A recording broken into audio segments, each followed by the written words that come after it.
नमस्कार दोस्तों आज बताने वाला हूँ कि क्या रैम बढ़ाने से या हार्ड डिस्क को चेंज करने से, जैसे कि साटा से अगर आप एसएसडी करने से क्या आपकी सिस्टम की, लैपटॉप डेस्कटॉप की स्पीड बढ़ती है या थोड़ा सा अच्छा चलता है, फास्ट होता है कि नहीं होता है, उसके बारे में। तो यहाँ पर कुछ लोगों का मानना भी ये है और कहना भी ये है। चलिए हम रैम बढ़ा देते हैं, चलिए हम हार्ड डिस्क को चेंज करते हैं, यानी कि जो साटा हार्ड डिस्क हमारी चल रही है उसमें से हम एसएसडी लगा देते हैं,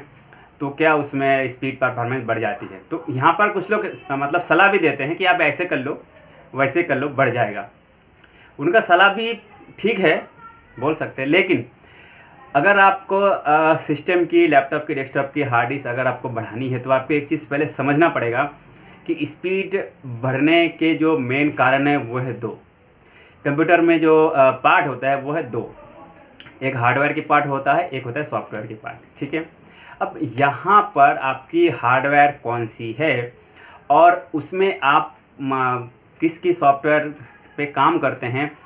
उसके हिसाब से वो परफॉर्मेंस डिपेंड करता है। ठीक है, अब उसमें एक चीज़ समझने की है। अगर आप एक एग्जाम्पल के तौर पे मान लीजिए, अगर आप i3 का फर्स्ट जनरेशन अगर आप इस्तेमाल कर रहे हैं, उसमें 4 GB रैम ठीक है, आराम से चलता है, कोई प्रॉब्लम नहीं, विंडोज़ 10 आप चला सकते हैं। अगर यहाँ पर कोई ये सोचता है कि उसी i3 का फर्स्ट जनरेशन है, i5 का फर्स्ट मान के चलो, उसमें अगर हम 4 की जगह हम अगर 8 कर दें तो क्या उसकी स्पीड दुगना हो जाएगा या बढ़ जाएगा, थोड़ा फास्ट हो जाएगा। तो यहाँ पर आपको मैं बता दूँ कि देखिए, अगर आप बाइक चलाते हैं, कार चलाते हैं, ठीक है, तो उसमें आपकी मैक्सिमम स्पीड जो आपकी काटा है उसमें कितना आता है, बाइक में कितना है, 100 से ऊपर, बहुत सारा 160-80, कार में थोड़ा ज़्यादा है। तो क्या आपने कभी भी वो मैक्सिमम स्पीड में कभी भी आपने गाड़ी चला के देखा है? चलाया कभी नहीं चलाया होगा, क्योंकि उस स्पीड तो दिया तो है कंपनी ने, इतनी स्पीड इसकी मैक्सिमम है, लेकिन आप उस स्पीड से गाड़ी नहीं चला सकते ना। उस तरह से आपको रोड मिलेगा, ना आप उस तरह का ड्राइवर बन सकते हैं। ठीक है, नहीं होगा। मानिए ट्रेन भी चलती है तो ट्रेन की बहुत स्पीड होती है और उसकी इंजन की, तो वहाँ पर वो 110-120 मैक्सिमम जो चलती है, तो उसकी स्पीड भी, उसकी ट्रैक मतलब कैसी है, किस एरिया से ट्रैक को बिछाया हुआ है, तो वहाँ की ज़मीन कैसी है, तो वो सब कुछ डिपेंड करता है स्पीड के ऊपर। तो सिस्टम की स्पीड अगर आपको बढ़ानी है, लैपटॉप डेस्कटॉप की अगर बढ़ना चाहते हैं, चाहते हैं कि इस तरह बढ़ जाए, तो उसकी सारा डिपेंड करेगा उसकी हार्डवेयर एंड सॉफ्टवेयर के ऊपर। अभी i3 का फर्स्ट या i5 का फर्स्ट आपको बता दिया, ठीक है, कि उसमें क्या 4 GB के जगह 8 GB करेंगे तो हो जाएगा? बेटा नहीं होगा, नहीं हो सकता भैया, क्योंकि वहाँ पर आप उसकी स्पीड 4 GB तक का लोड लेने का है। उसकी जो मदरबोर्ड होती है, जो प्रोसेसर होता है, ठीक है, मदरबोर्ड A55 लगती है फर्स्ट जनरेशन में, जो प्रोसेसर होता है उसकी जो कैपेसिटी है चलने का, हैंडल करने का, वो है 4 GB मैक्सिमम। उस पर आप छोटी मोटी ग्राफिक्स का काम कर सकते हैं, 2 GB ग्राफिक्स लगा सकते हैं। अगर आपकी गीगाबाइट का या इंटेल का बोर्ड है आपके A55, तो वहाँ पर आप ग्राफिक्स लगा कर चला सकते हैं, नो प्रॉब्लम। लेकिन जेब्रोनिक्स हो गया या मरकरी हो गया, इन सब का बोर्ड अगर आप लगाते हैं, जैसे बायोस्टार हो गया, तो यहाँ पर आपको ग्राफिक्स थोड़ा कम मिलती है। ठीक है, तो ये सब चीज़ डिपेंड करता है स्पीड के ऊपर। तो अगर मैं आपको बता दूं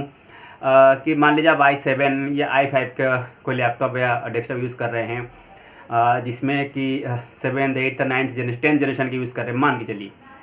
और उसमें आप 4 GB रैम लगा हुआ है, चल तो रहा है, आपका सिस्टम चल रहा है, 4 GB रैम पे चल जाए। लेकिन वो जो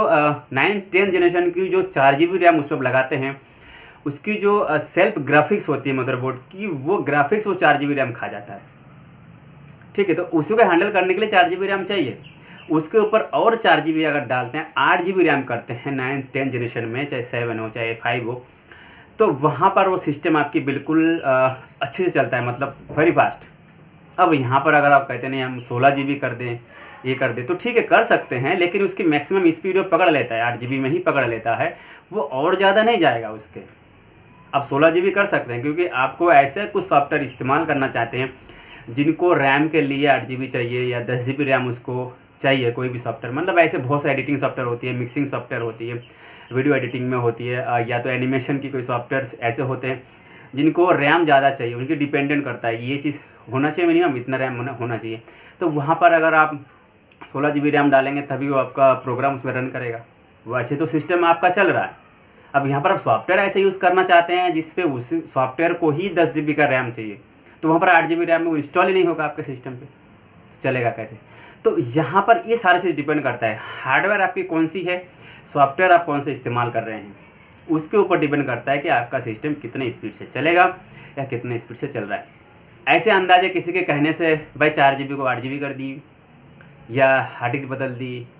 जो कि साटा से बदल के SSD कर दी, और मेरा सिस्टम की जो प्रोसेसर है, जो मदरबोर्ड है, वो उसकी स्पीड ही उतनी है, तो चाहे आप कुछ भी बदल लो क्या फ़ायदा? रैम बदल दो, हो जाएगा? नहीं होगा। जो मदरबोर्ड जितना सपोर्ट करता है उतना ही रैम, उतना ही मतलब उसकी जो सॉफ्टवेयर को हैंडल करने की जो क्षमता होती है वो आप जब देंगे तभी वो चलेगा। अब आप इस्तेमाल करना चाहते हैं सिर्फ MS ऑफिस, मुझे MS ऑफिस पे काम है, बस इतने में काम है, थोड़ा बहुत म्यूजिक वगैरह सुनना है, वीडियो वगैरह देखनी है, तो यहाँ पर आपको 4 GB में बहुत है। अब क्या काम है, आप इंटरनेट पे सर्फिंग अच्छी करना चाहते हैं तो 4 GB रैम के साथ में i5 का 2nd जनरेशन या 3rd जनरेशन बहुत बढ़िया है, आप चला सकते हैं, चाहे लैपटॉप चाहे डेस्कटॉप,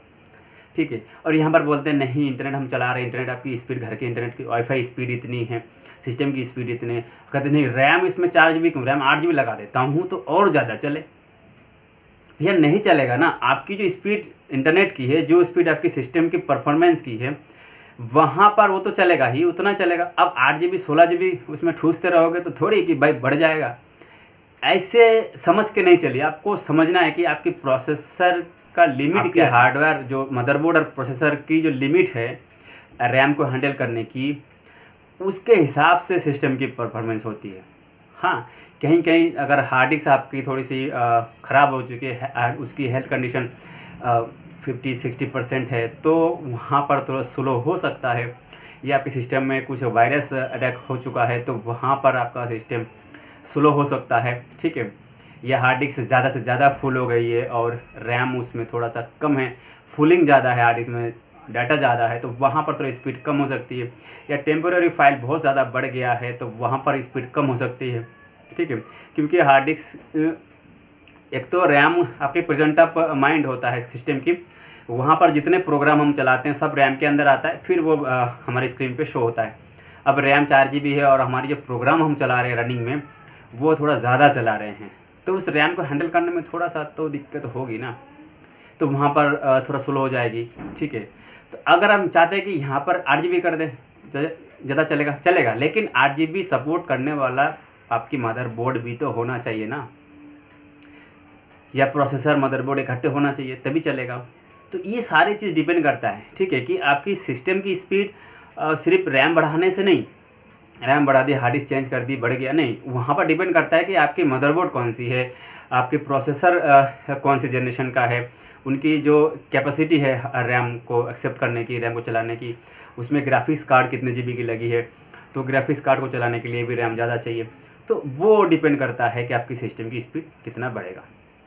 ठीक है। अंदाज़ा नहीं जाना है कि चलो बढ़ा दिया रैम हो गया, सारा चीज़ मिला के जब आप काम करते हैं, हार्डवेयर की बिल्ड, अच्छे हार्डवेयर बिल्डिंग में एक सॉफ्टवेयर बनाते हैं, अच्छे असेंबलिंग करके सिस्टम बनाते हैं, उसके बाद उसमें जो सॉफ्टवेयर आप चलाना चाहते हैं उस सॉफ्टवेयर की रिक्वायरमेंट के हिसाब से आपने बहुत सारी चीज़ें उतना ही कर दिया है, तो आपका सिस्टम वेरी फास्ट बहुत अच्छा चलेगा, ठीक है। हाँ, कुछ डेस्कटॉप और लैपटॉप हो जिसका कैपेसिटी है 8 GB कि 8 GB रैम ये चला सकता है, ये प्रोसेसर है, ठीक है। जैसे कि मान लीजिए i5 का 4th 5th जनरेशन है जिसमें 8 GB रैम आराम से चल सकता है,